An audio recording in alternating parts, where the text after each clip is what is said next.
గత ఎన్నికల్లో పార్టీ ఓడిపోయిన తర్వాత చాలామంది వైసీపీ నేతలు పార్టీకి రాజీనామా చేశారు. మాజీ మంత్రులు సైతం పార్టీకి గుడ్ బై చెప్పేశారు. వైసీపీ నుంచి వెళ్లే నేతలే కనిపిస్తున్నారు తప్పిస్తే వైసీపీలోకి వచ్చే నేతలు ఎవరూ కూడా కనిపించడం లేదు. ఇలాంటి తరుణంలో ఓ సీనియర్ నేత వైసీపీ వైపు చూస్తున్నారనే వార్త ఇప్పుడు ఏపీ రాజకీయాల్లో హాట్ టాపిక్గా మారింది. ఆ నేత మరెవరో కాదు, రాష్ట్ర కాంగ్రెస్ పార్టీ మాజీ అధ్యక్షుడు శైలజానాథ్. తాజాగా ఆయన కర్నూలులో జరిగిన ఓ వివాహ కార్యక్రమంలో జగన్ని కలిశారు. దీనికి సంబంధించిన ఫోటోలు, వీడియోలు సైతం బయటకు రావడం జరిగింది.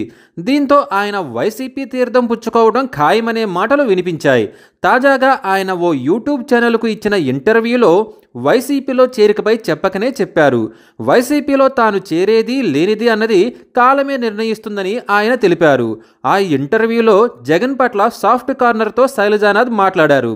జగన్ లీడ్ చేస్తున్న వైసీపీలో ఉన్నవారు అంతా కాంగ్రెస్ వారే అని శైలజానాథ్ చెప్పుకొచ్చారు. తాను కర్నూలులో ఓ పెళ్లిలో జగన్ని కలిసిన మాట వాస్తవమే అని, అది మర్యాదపూర్వకంగా కలయిక జరిగిందని ఆయన తెలిపారు.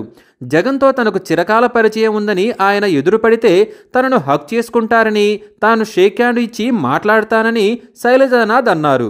వైసీపీలోనూ కాంగ్రెస్ ఉందని ఆయన అంటున్నారు. ఏపీలో 11 సీట్లు వచ్చినంత మాత్రాన వైసీపీని తక్కువ అంచనా వేయలేమని, 40% ఓటు బ్యాంక్ అంటే చిన్న విషయం కాదని శైలజానాథ్ అన్నారు.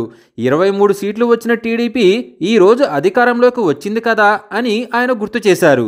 మరో 5-6% ఓట్లు అటు నుంచి ఇటు మళ్లితే అధికారం మారుతుందని కూడా ఆయన చెప్పుకొచ్చారు. ఇన్ని చెప్పిన ఆయన తాను మాత్రం వైసీపీలో ఎప్పుడు చేరుతుందని మాత్రం వెల్లడించలేదు. తాను అన్నీ ఆలోచించుకోగలనని మాత్రమే అన్నారు.